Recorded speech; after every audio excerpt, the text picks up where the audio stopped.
Assalamualaikum warahmatullahi wabarakatuh. Di sini kami dari kelompok 1A dengan saya sendiri Ibadillah bin Zulfar Ramadan dengan NIM 2123 1010 125 dengan saya sendiri. Perkenalkan, nama saya Delia Dewi Octaviana dengan NIM 2123 1010 1204. Perkenalkan, saya Amalia Masito dengan NIM 2123 1010 56. Perkenalkan, saya Salsa Bilana Syuramadanti dengan NIM 2123 1010 1212. Perkenalkan, saya Santi Mulia Putri dengan NIM 21049. Di sini kami akan menampilkan video penyuluhan mengenai diabetes mellitus pada klien dewasa. Selamat menonton. Baik, Assalamualaikum warahmatullahi wabarakatuh. Waalaikumsalam warahmatullahi wabarakatuh. Sebelumnya, perkenalkan kami mahasiswa dari Universitas Jember. Di sini kami akan melakukan sedikit pendidikan kesehatan terkait pencegahan pada diabetes mellitus. Sebelumnya, apakah Bapak dan Ibu sudah mengerti terkait diabetes mellitus? Tahu. Baik, sebelumnya ada pepatah tak kenal maka tak sayang. Bapak kenalkan, nama saya Delia Dewi Octaviana. Bapak dan Ibu bisa memanggil saya Adel. Baik, saya sendiri Ibadillah bin Zulfar Ramadan. Bapak Ibu bisa memanggil saya. Saya sendiri Amalia Masito. Bapak dan Ibu bisa memanggil Amalia. Baik, saya adalah Salsa Bilana Syuramadanti. Bapak Ibu bisa memanggil saya Salsa. Dan terakhir, saya Santi Mulia Putri. Bapak dan Ibu bisa memanggil saya Santi. Baik, sebelum masuk ke dalam materi, apakah ada yang ingin ditanyakan terkait diabetes mellitus? Next. Jadi pengertian diabetes mellitus merupakan penyakit kronis yang disebabkan oleh adanya gangguan metabolisme dan pada pankreas yang ditandai dengan peningkatan gula darah atau sering disebut dengan hiperglikemia yang disebabkan oleh penurunan jumlah insulin yang diproduksi oleh pankreas. Nah, Bapak dan Ibu, jadi diabetes mellitus itu merupakan penyakit yang lebih kita kenal dengan penyakit kencing manis. Apakah sudah familiar dengan kata seperti itu? Baik, next. Jadi ada beberapa penyebab terjadinya diabetes mellitus. Yang pertama yaitu faktor genetik. Nah, di mana dalam faktor genetik ini, jika kita memiliki keluarga dengan riwayat diabetes mellitus, maka secara otomatis anggota keluarga tersebut itu memiliki resiko yang sangat tinggi untuk terkena diabetes juga. Yang kedua yaitu ada autoimun. Nah, pada diabetes mellitus tipe 1 itu sel-sel itu menyerang pada sel beta di pankreas yang bertanggung jawab atas produksi insulin. Dimana jika insulin kita meningkat, maka kadar glukosa dalam darah kita juga meningkat. Yang berikutnya yaitu ada gaya hidup tidak sehat.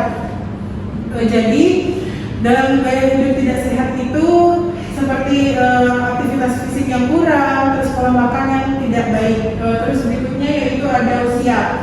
Nah, dalam penyakit diabetes mellitus semakin tinggi usia maka semakin tinggi juga berisiko terkena diabetes mellitus. Yang berikutnya yaitu ada riwayat penyakit tertentu. Nah, biasanya penyakit diabetes mellitus ini juga menyerang pada seseorang yang sudah terkena tekanan darah tinggi dan kolesterol tinggi. Nah, dan yang terakhir yaitu faktor penyebabnya adalah jenis kelamin, di mana pada diabetes mellitus laki-laki itu lebih rentan atau lebih berisiko untuk terkena penyakit diabetes mellitus. Next. Baik, selanjutnya yaitu tanda dan gejala diabetes mellitus. Next. Yang pertama ada beberapa tanda gejala yang khas terkait penyakit diabetes mellitus, di mana yang pertama yaitu adanya peningkatan buang air kecil. Jadi Bapak Ibu jika sering mengalami air kecil, nah itu jika sering mengeluarkan air kecil, jadi itu bisa menjadi salah satu tanda dan gejala dari diabetes mellitus. Dan yang kedua yaitu peningkatan rasa haus berlebihan. Jadi misalnya setelah beraktivitas keluar rumah itu memiliki rasa haus yang meningkat. Terus yang berikutnya yaitu peningkatan rasa lapar yang berlebihan. Sama seperti rasa haus tadi, jadi kita akan lebih sering untuk mengkonsumsi makanan. Nah, untuk berikutnya yaitu tanda gejala lain yang mungkin timbul pada penyakit diabetes mellitus. Yang pertama yaitu luka sulit sembuh. Jadi jika terdapat luka maka itu akan sulit untuk sembuh. Yang kedua yaitu penglihatan kabur. Jadi mungkin penglihatan dari Bapak Ibu mungkin akan sedikit buram. Yang ketiga yaitu infeksi jamur. Mungkin akan ditemukan beberapa infeksi jamur pada bagian tubuh. Dan yang berikutnya itu sering merasakan kesemutan pada tangan dan kaki. Lalu yang berikutnya yaitu terakhir yaitu mengalami penurunan berat badan yang sangat drastis. Next. Untuk komplikasi yang bisa terjadi pada penyakit diabetes mellitus, yaitu yang pertama adalah penyakit jantung koroner yang bisa mengakibatkan stroke. Yang kedua yaitu ada neuropati diabetik, di mana ini mungkin ada sedikit luka pada kaki yang sulit disembuhkan. Yang ketiga yaitu kerusakan pada ginjal, dan retinopati diabetik yang mungkin tadi sudah saya sebutkan, matanya akan sedikit kabur. Next. Berikut merupakan klasifikasi diabetes mellitus, di mana ada dua klasifikasi. Yang pertama yaitu terjadi karena adanya gangguan pada produksi insulin akibat kerusakan sel beta di pankreas. Jadi seperti yang sudah saya jelaskan tadi, maka diabetes mellitus itu ada salah satu kerusakan, bukan kerusakan, salah satu kesalahan sel yang menyerang sel dalam tubuh, yaitu sel beta pankreas yang memproduksi insulin. Terus yang berikutnya untuk diabetes tipe 2 yaitu terjadi karena adanya gangguan metabolisme yang ditandai dengan peningkatan gula darah akibat berkurangnya sekresi insulin pada sel beta pankreas atau berkurangnya fungsi insulin, resistensi insulin. Next. Baik, selanjutnya Bapak Ibu yaitu pencegahan diabetes mellitus. Yang pertama, Bapak dan Ibu bisa menjaga berat badan ideal. Kemudian selanjutnya menerapkan pola makan sehat dengan memperbanyak sayur dan buahan. Yang selanjutnya menjaga porsi makan dengan mengurangi garam, kemudian memperbanyak juga sayur-mayur. Yang selanjutnya rutin olahraga minimal 15-20 menit sehari, Yang selanjutnya yaitu berhenti merokok. Biasanya bapak-bapak sering merokok, jadi bisa dikurangi, selanjutnya yaitu mengolah stres.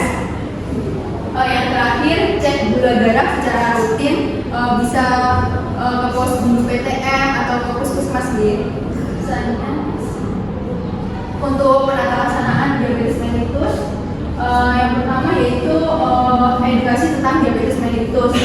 Nantinya edukasi DM ini bisa diberikan oleh tenaga kesehatan mengenai perkembangan penyakit DM pada Bapak dan Ibu. Selanjutnya pentingnya melakukan olahraga secara teratur. Kemudian pentingnya juga memantau gula darah. Selanjutnya yaitu pemanfaat pelayanan kesehatan yang di sekitar Bapak dan Ibu.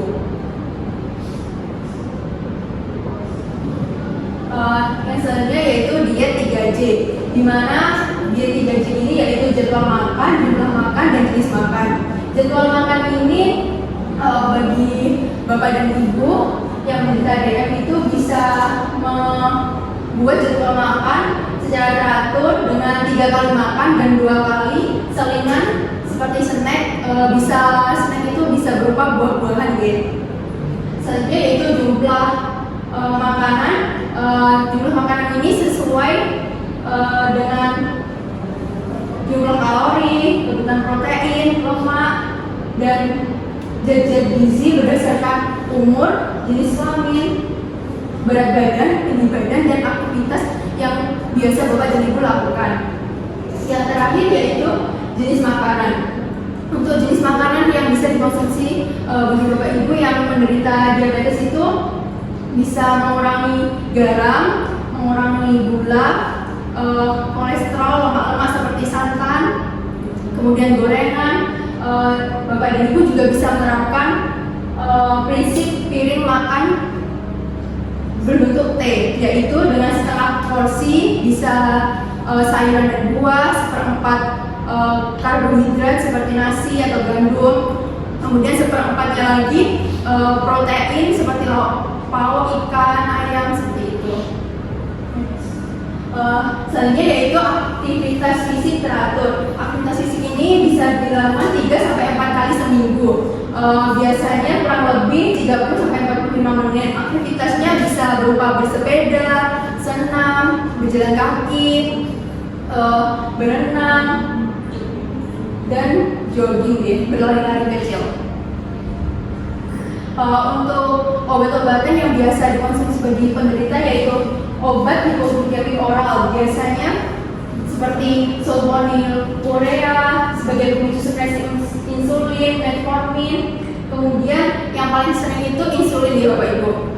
Insulin ini diberikan ketika penderita itu mengalami BB yang sangat cepat, kemudian komplikasi akut pada penderita diabetes, kemudian juga gagal pengobatan oral secara optimal, dan terakhir kehamilan dengan diabetes mellitus. Mungkin bisa dilanjut dengan yang lain.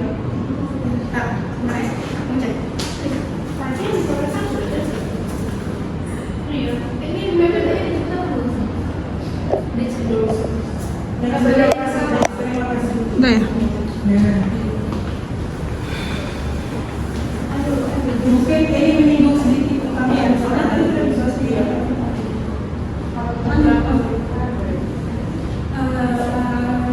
Baik Bapak Ibu, di sini saya akan menjelaskan terapan gaya hidup cerdik. Sebenarnya tadi ini sudah disinggung ya di penata laksana. Ini cerdik ini yang pertama C, cek kesehatan secara rutin.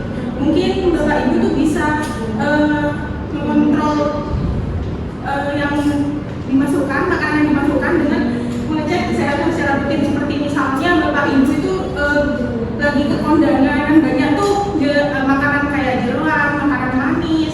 Nah gitu-gitu tuh bisa dikontrol sendiri dengan mengecek seperti cek kolesterol sama cek gula darah. Nah selanjutnya yang E, hindarkan asap rokok. Caranya tuh misalnya Bapak dan Ibu nih ada yang perokok, mungkin bisa dikurangi rokoknya, dan misalnya lagi ada di dekat jangkauan perokok mungkin bisa menghindar karena asap rokok itu sangat berbahaya, apalagi bagi perokok pasif lebih berbahaya dari perokok aktif. Selanjutnya yaitu R, rajin aktivitas fisik seperti berolahraga. Mungkin Bapak dan Ibu di sini bisa melakukan olahraga 30 menit dalam sehari dan 5 kali, dan 2 sampai 5 kali dalam seminggu. Aktivitas fisik yang dilakukan itu bisa berupa jalan-jalan santai, bersepeda, berenang, dan mungkin kayak ibu-ibu di sini juga kalau misalnya lagi bersih-bersih rumah itu juga termasuk aktivitas fisik. Dan selanjutnya Baik, Bapak dan Ibu sekalian, selanjutnya di sini ada huruf D, yaitu diet seimbang. Di samping dengan rajinnya kita aktivitas fisik, kita juga harus mengetahui bagaimana porsi dalam makanan yang kita makan. Di sini dalam diet seimbang kita perlu memperhatikan yaitu gula, garam, dan juga lemak. Ibu dan Bapak sekalian perlu mengetahui bahwa untuk gulanya sendiri dalam sehari kita hanya boleh mengonsumsi tidak lebih dari 4 sendok makan per hari dalam satu orang. Kemudian untuk gulanya tidak lebih dari 1 sendok teh per hari untuk satu orang. Kemudian untuk lemak-lemaknya tidak lebih dari 5 sendok makan per hari untuk satu orang. Kemudian Ibu dan Bapak sekalian harus memperhatikan label makanan yang tertera pada kemasan makanan, di mana terdapat banyak sekali jenis gula yang tersembunyi seperti glukosa, laktosa, fruktosa, dan juga sirup. Nah, Bapak dan Ibu sekalian harus memperhatikan labelnya itu untuk mengurangi gula. Kemudian untuk garam, Ibu dan Bapak ini bisa mengurangi melalui kurangnya makan keju atau snack-snack yang asin, dan juga mie yang Bapak dan Ibu tahu. Kemudian untuk lemaknya sendiri, Ibu dan Bapak ini harus mengurangi makan yang daging mentah.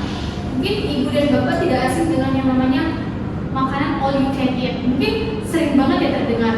Itu daging kan memang cukup baik untuk tubuh kita. Tapi kalau misalnya terlalu banyak makan daging, apalagi yang dimasaknya tidak sesuai dengan waktu yang ditentukan, maka itu bisa menjadi racun bagi tubuh kita. Kemudian untuk dosisnya yang terakhir, Bapak dan Ibu ini boleh mengonsumsi susu, tapi untuk susu yang rendah lemak. Kemudian untuk I ada istirahat yang cukup. Bapak dan Ibu itu boleh kerja seharian, kemudian melakukan aktivitas seharian, tapi perlu juga untuk mengetahui istirahatnya. Bapak dan Ibu ini tahu nggak sih berapa waktu istirahat yang cukup bagi tubuh kita dalam sehari? 7 jam, 5. Ada lagi? Nah, untuk istirahat yang cukup itu adalah 7 sampai 8 jam sehari. Jadi di samping Bapak dan Ibu kerja, Ibu dan Bapak juga harus peduli kepada tubuhnya dengan istirahat yang cukup. Dan yang terakhir adalah K, yaitu kelola stres, di mana Bapak dan Ibu bisa melakukan rekreasi, terus refleksi, dan juga sering melakukan pikiran-pikiran yang positif. Tanamkan dalam pikiran kita untuk semua hal itu harus dipikiri dengan hal yang positif. Nah, mungkin itu saja bagian cerdik atau terapan gaya hidup yang bisa kami sampaikan mengenai diabetes mellitus. Baik, mungkin itu tadi pemaparan materi dari kelompok kami. Jadi bagi para bapak dan ibu yang ingin bertanya, silakan angkat tangan dengan menunjukkan nama. Ini baik kepada Bapak yang baju merah, silakan. Baik, terima kasih sebelumnya pada para mahasiswa. Saya di sini saya Haidar, selaku program dari bapak maupun ibu-ibu yang ada di desa ini bertanya kenapa rasio laki-laki lebih sering mengalami diabetes mellitus itu juga dibandingkan dengan rasio perempuan. Sekian, terima kasih. Terima kasih Pak. Sebelumnya saya akan menjawab pertanyaan dari Bapak. Tadi udah dijelaskan sama rekan saya tentang berarti gaya hidup. Baik, dari faktor-faktor gaya hidup, bahwasanya laki-laki itu memiliki faktor gaya hidup yang sehat. Lalu dari segi makan juga, misalnya laki-laki itu kebanyakan tidak sering makan makanan yang banyak mengandung lemak gitu. Jadi seorang laki-laki itu tidak melihat apakah tubuhnya itu kuat apa enggak gitu. Selanjutnya dari rokok, kebanyakan laki-laki itu udah umum yang biasa merokok gitu. Jadi kayak rokok itu kurang sehat dari itu. Jadi selanjutnya itu yang terakhir dari minuman beralkohol. Jadi kebanyakan sekarang kan anak muda sekarang kan kalau minum minuman beralkohol itu kayak kurang keren gitu. Jadi kayak minuman beralkohol itu juga kurang baik. Gimana Bapak? Apa ada feedback? Oke, terima kasih Mas atas jawabannya. Baik, mungkin ada yang ingin bertanya lagi? Baik, jika dirasa sudah cukup, kami pamit undur diri. Terima kasih atas perhatian dari Bapak dan Ibu semuanya. Semoga kita bertemu di tahun depan dan semoga Bapak Ibu sehat